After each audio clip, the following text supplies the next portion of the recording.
want to get away, spend a day or two somewhere where you can just relax and breathe fresh air? We have just the spot right here in Jamaica, recently named a World Heritage Site. Tell you more about it later. Hello, I'm Arroya Eubanks and this is Jamaica Magazine. So glad you could join us. In today's show, a detailed look at the recently released results from this year's CSEC and CAPE exams. Chief Education Officer Dr. Grace McLean is here to look at the issues. Plus, details of the newly signed wage deal between the government and some public sector workers. We start off with this important reminder.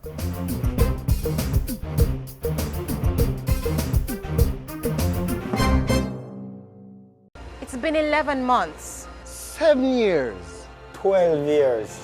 Since I became the most important person in the world. It's a big responsibility for know say her future is in our hands. I have to tell him and show him that he is my number one.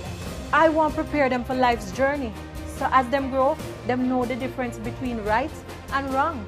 I gotta make sure some keep him out of bad company. Cause if I don't raise him right, the streets are gonna raise him. I feel, she feel. If me stumble, him fall. Knowing I'm responsible for their future and they're responsible for Jamaica's future. So I won't give up or allow her to quit.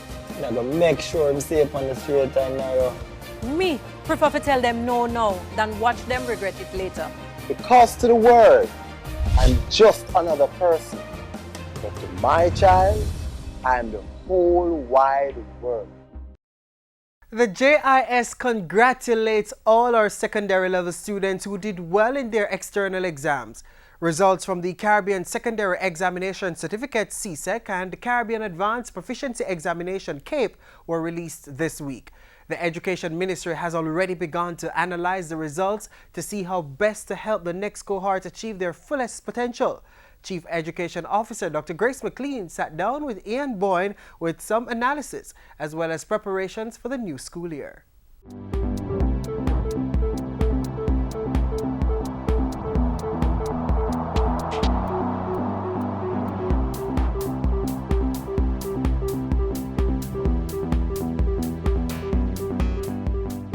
Thanks for joining us for Issues and Answers. I'm Ian Boyne.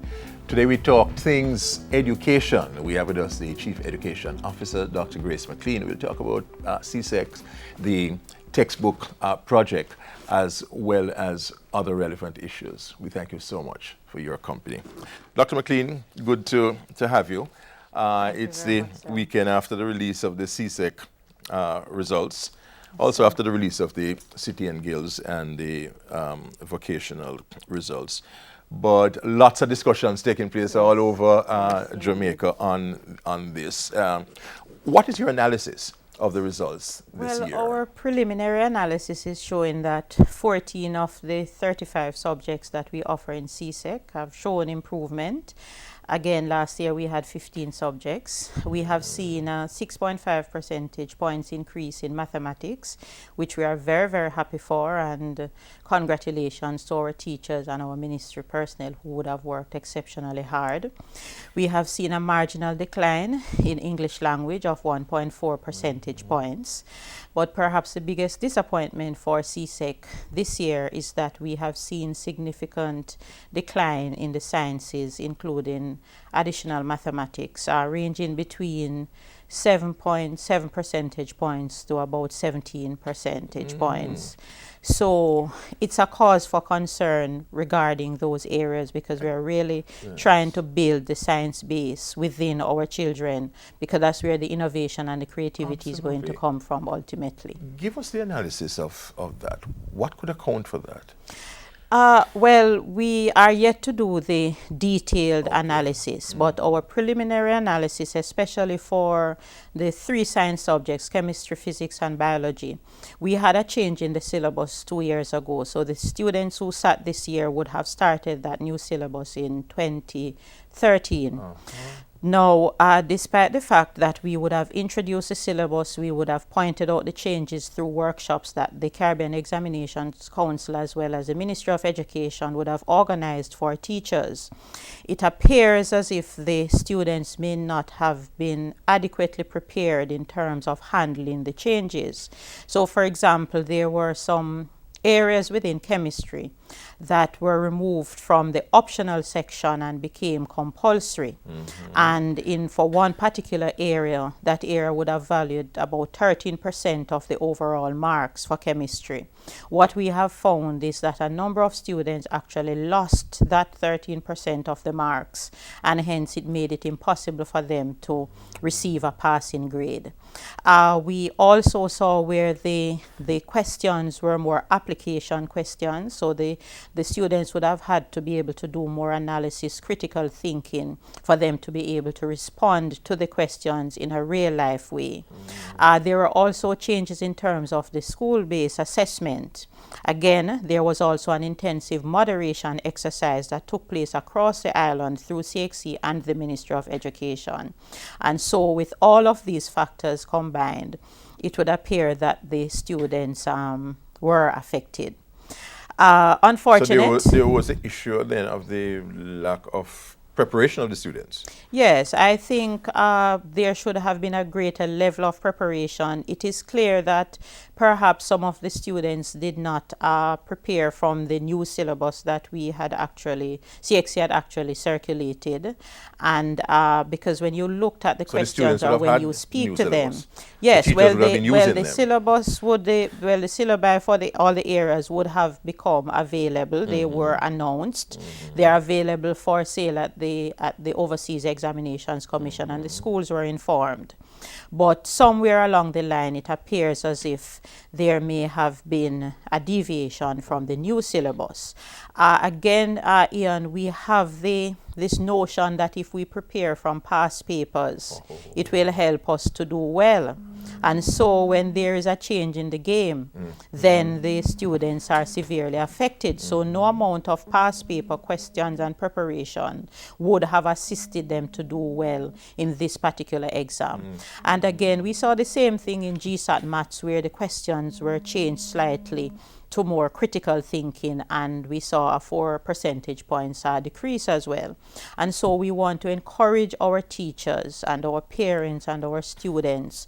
We are interested in preparing the students on the fundamental principles, content, and practice that will assist them in becoming the kind of adults who can contribute in a meaningful way to the development of society. So the rote learning and the swatting, that's not going to help anymore. It is about them understanding and applying the knowledge that is required. So it's not just passing the exam, but having the competencies in those particular areas. Our analysis of the CSEC results on issues and answers. We take a break, but we'll be right back.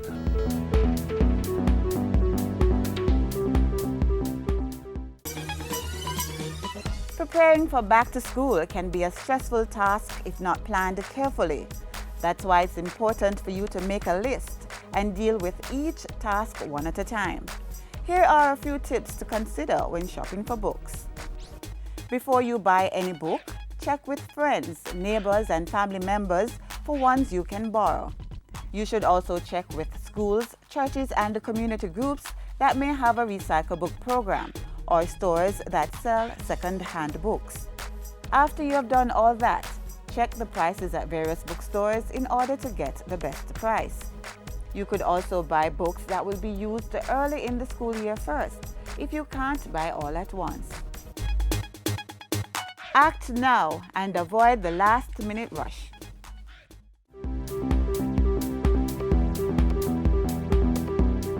Welcome back. Chief Education Officer Dr. Grace McLean is our guest.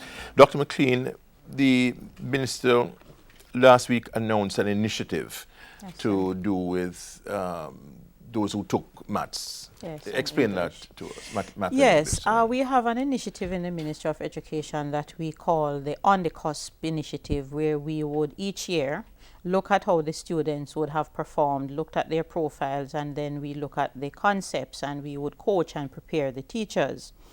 Our minister came up with a novel ideas and addition to this actual initiative, which is to look at all the students who would have gotten grade 4 in mathematics and English, and to create some special centers across the island in existing institutions to secure the best mathematics and English teachers that are available, and to prepare these students for them to resit these examinations in January of next year.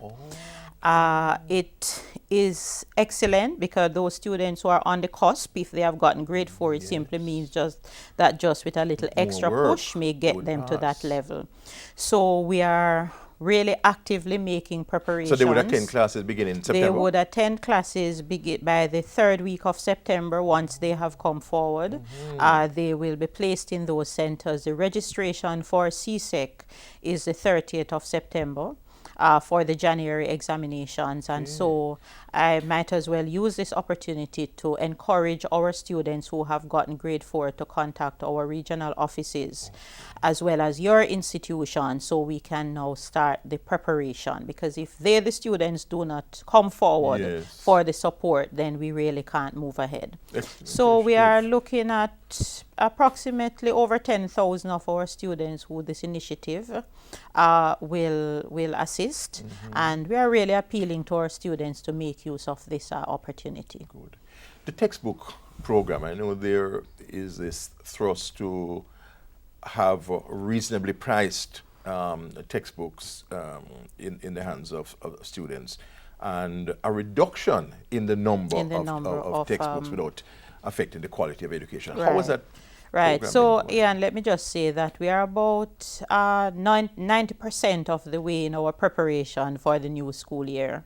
And the textbook preparation is one component. We have already started to deliver the books on the ministry's approved textbook list to our institutions for September, and that will continue until the first week in September, that 4 days that we have, September 1 to 4. So we expect that we will have the books within our institutions. We sent out earlier this year the overall supplementary list. These are books that the ministry would have reviewed and have made available to schools to include some of these books within specific guidelines. The guidelines indicate that between grade 1 to 3, 2 books may be provided for can be provided for those pupils at grade 4 to 6. The workbooks for science, social studies, mathematics, and English language to support the GSAT curriculum. And at grade 7 to 9, the literature books, as well as 2 supplementary books from any of the areas. We have also indicated that in cases where the students have some special needs, then the schools can ask for the students to purchase these books accordingly. We are happy to note that we have at least 98% submission of the textbook list from our institutions for this year, and that's a significant improvement over last year. These book lists would have been reviewed and approved by our regional officers, and having reviewed these, Ian, we are seeing full compliance. Full compliance? The dilemma is that it appears as if some of our institutions had one book list approved by the ministry for submission, and there's a separate book list that the students are being provided with. And so there are a few instances where we have to be dealing with the boards and the principals when these are brought to our attention by parents. So I am appealing. So is there any means by which parents themselves, guardians, can know what the lists are, so the book list, the approved textbook list, as well as the supplementary list and the guidelines are all posted on the ministry's website. That's important. And we are going to be publishing in the Jamaica Observer on Sunday what the guidelines are and what parents are expected to do. So at this stage, we can only appeal to our parents to contact our regional offices and to check the information if there is a variation. We also did a little survey earlier I think it was in July, in terms of the cost of books, and we were seeing prices in terms of the different grades, from grades 1 to 3, 4 to 6, and 7 to 9, were ranging between 5,000 and 12,000 at the high school 7 to 9 level for purchase. So we had actually sent that out, but we have subsequently seen where there would have been some increases, and so we are doing another survey, and we are expecting to send that information out in the documentation that will be in the Observer on Sunday. But the ministry would hope that the price would remain within what, the 12, 14? Yes, we are hoping. Well, our guideline is that parents should 12. not be, at the high school level, should not be spending more than $12,000 for the purchase of books. Certainly at grade 1 to 3, parents should not be spending more than $6,000. If you are spending more than $6,000, something is wrong. And I want to appeal to our teachers as well. The ministry is spending over $800 million on textbooks. It costs. And this is because we have reviewed these books. The government has taken a decision to purchase these books because they are aligned to the curriculum. And we are asking our teachers to utilize these books. It's very difficult on our parents, and the government is doing its part, and hence we can't afford to have the situation where we're putting additional burden on our parents to purchase books that are sometimes not used by the students. We are also asking, in the case of the literature books, instead of giving the students the list which indicates that all the books are to be bought at one time, that the schools actually look at indicating to them which term the books will be used, so the parents can now do their budgeting and determine what books they can afford at what time. Good and appropriate advice from the Chief Education Officer, Dr. Grace McLean. We thank you always for your company on Issues and Answers, where you get the user-friendly information. Next week I'll be back. Until then, Ian Boyne wishing you a pleasant day.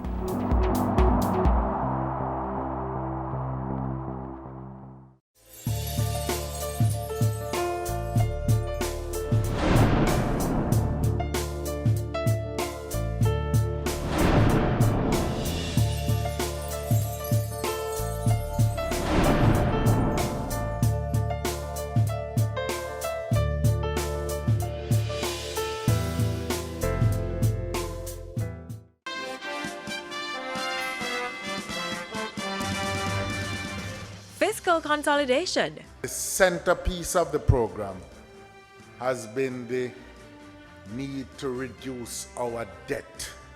Business reform. Make sure that we transform Jamaica to make it a place to do business easily.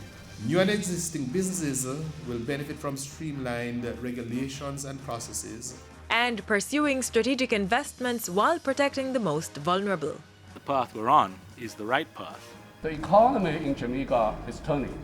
The fact that the international community is once again lending to Jamaica says something about their confidence in our policies. It is now time to actually stay the course, not to lose the benefits of the hard decisions that have been made. The Jamaican government is committed to continuing the process of reform. The government of Jamaica is on a mission, going for growth, staying the course, and transforming the economy through its economic reform program.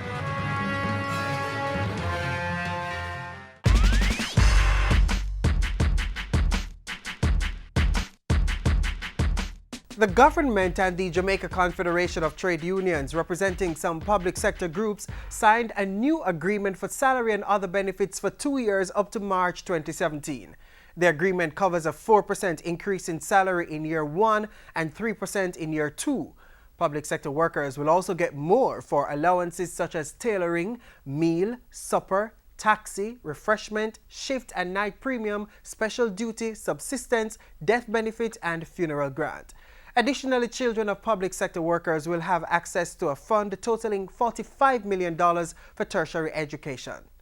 I know very well the tremendous sacrifices being made by the people of Jamaica as we strengthen the economy and work to secure economic growth with equity, social inclusion, and job creation. it was determined by the Confederation and supported by the government that public sector workers could not be asked to continue under the wage freeze. This despite the fact that our country has not yet achieved the target of a wage to GDP ratio of 9%, which we have set under Jamaica's economic reform program. And that reform program will continue to guide government strides to growth for the country. It's a path that the trade unions agree will lead us to a Jamaica that's the place of choice to live, work, raise families, and do business.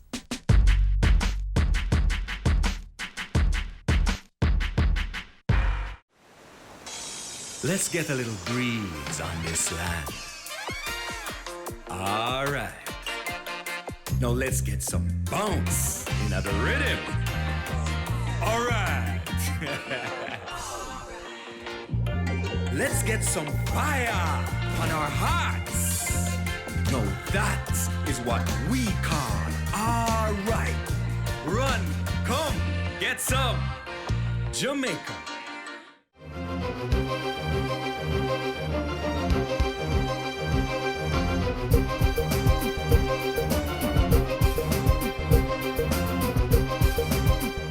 As promised, we're taking you away. Somewhere so relaxing you'll be able to touch the clouds. Before school restarts and life gets very busy again, journey with us to Jamaica's first World Heritage Site, the Blue and John Crow Mountains.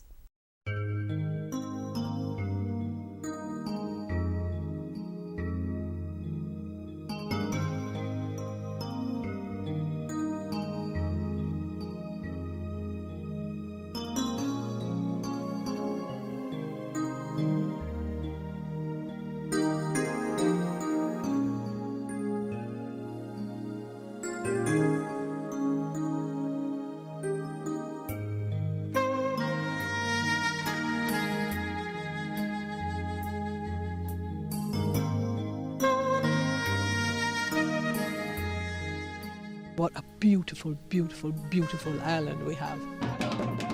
Its culture and nature magically intertwined. One of the reasons that make this World Heritage Site special. Come with us to the Blue and John Crow Mountains.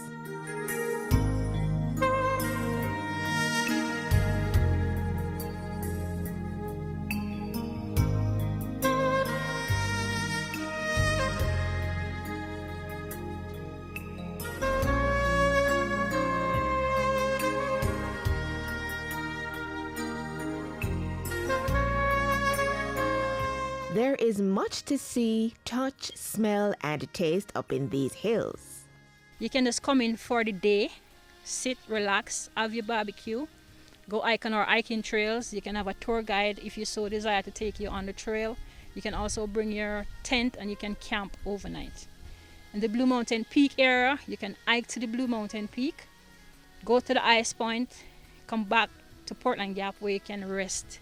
The attraction at the peak itself is people hike up in the night, stop at their cabins, right? And then 3 o'clock in the morning, you'll get up out your bed, hike on the trail for another 2 hours to the peak itself to see the sunrise. It is beautiful.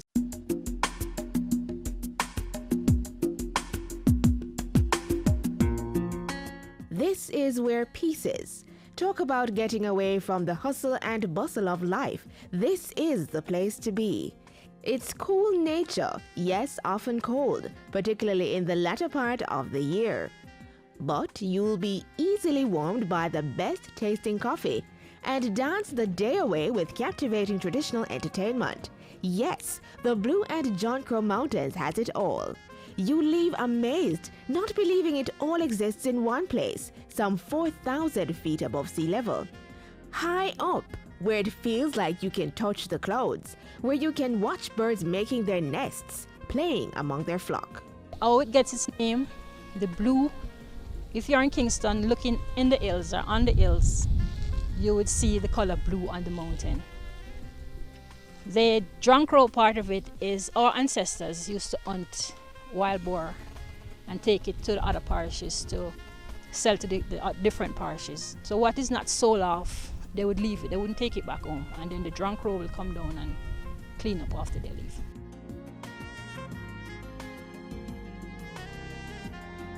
On the 3rd of July 2015, the Blue and John Crow Mountains was inscribed on the UNESCO World Heritage Site list. After many years of championing for this cause, the committee fell under the spell of the mountains and gave in. They had no choice. The national park is a true natural treasure. Don't be fooled though. This site is huge, impossible to fully discover in a day, maybe not even in a week. It spans 4 parishes: St. Andrew, Portland, St. Mary, and St. Thomas. Just over 26,000 hectares, and is the preservation zone of the Blue and John Crow Mountains National Park, which itself is just over 48,000 hectares. The Blue and John Crow Mountains is one of 32 World Heritage Sites listed for both cultural and natural heritage. There are over 1,357 flowering plants, with over 25% being endemic. All Jamaica's 30 endemic birds can be found in the area. Dozens of herbal plants to cure almost every ailment. This is called the headache bush.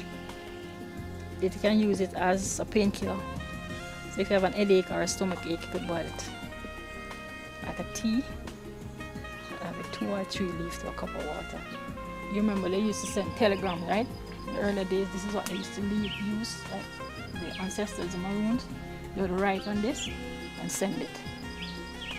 If you carve on it, it will stay without green or dry. And the information, you could use this and send the information like a letter. And it provides that precious commodity. The Blue and John Crow Mountain provide 45% of Jamaica drinking water. There are 25 watersheds in the entire Jamaica, and 10 of those watersheds can be found in the Blue and John Crow Mountain National Park.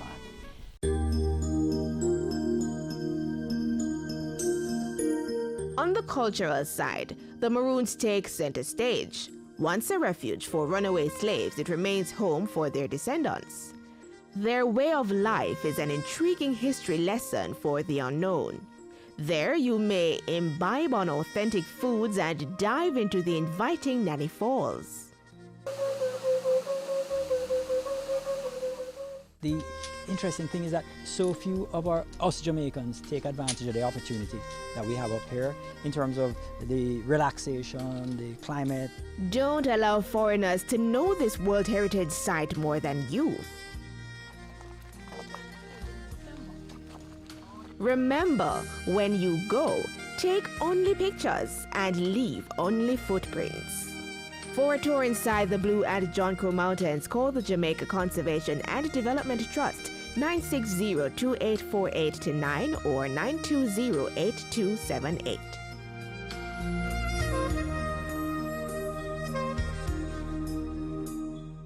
The battle getting hotter. Aye. The battle getting hotter. Aye. The battle getting hotter. Who will be the winner? Cast your votes. Pink, blue. Who will you choose? Girls, boys, girls, boys, girls, boys, girls, boys. Okay. Public service announcement. 0. We don't want to hear that. Please pick a number. Wait your turn. Girls, put your minds to the test. You can be the best. Breaking news! Boo! If you were so intelligent, you'd have realized that behavior is not cool. Boys, continue aiming for the top. Don't you dare stop. Now, this competition is getting really hot. Who is the winner? Say it now.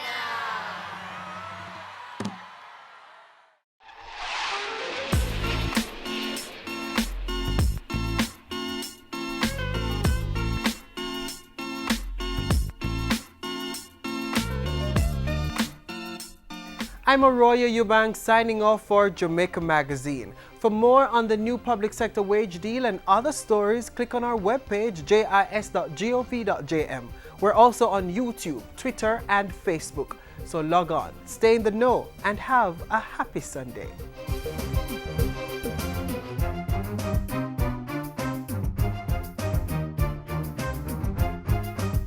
This has been a production of the Jamaica Information Service, the voice of Jamaica.